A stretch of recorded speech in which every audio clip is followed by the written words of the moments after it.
everyone, this is Dr. Morgan here with you, our second video for this week. We're going to talk about two concepts that I have written up here on the board. We're going to talk about herd immunity, and then we're going to talk about natural versus artificial immune acquisition. So the first one, we'll start out with this guy. Herd immunity has been tossed around quite a bit when we talk about coronavirus and achieving immunity of the herd as a whole. And so what does that mean?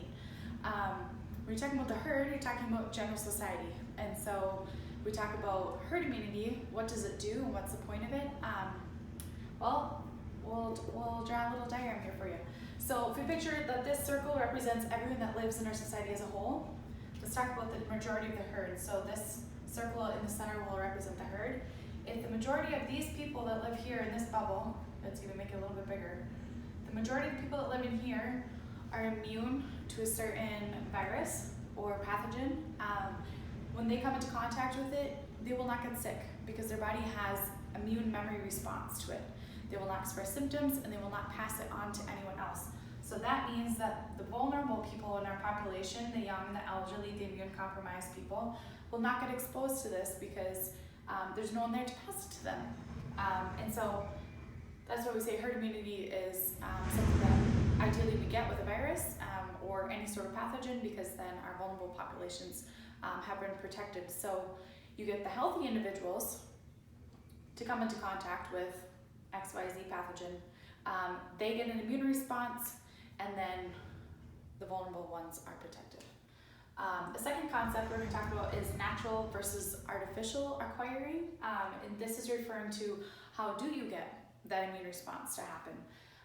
Natural, sounds kind of like what it is you came into contact into something in nature or in your environment, and you touched a surface that had some germs on it and you got a cold. And now your body has that immune response built up because you naturally acquired the pathogen. Artificial acquisition is referring to if you got something injected into you artificially to induce an immune response. And so the benefit of natural acquisition is you have lifelong memory of that in your immune system.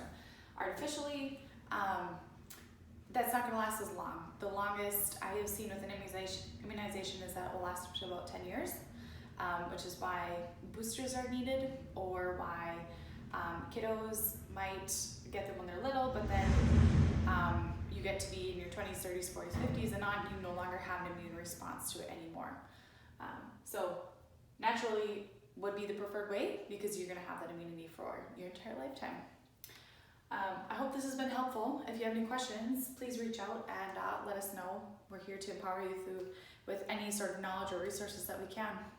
Have a good week. Bye.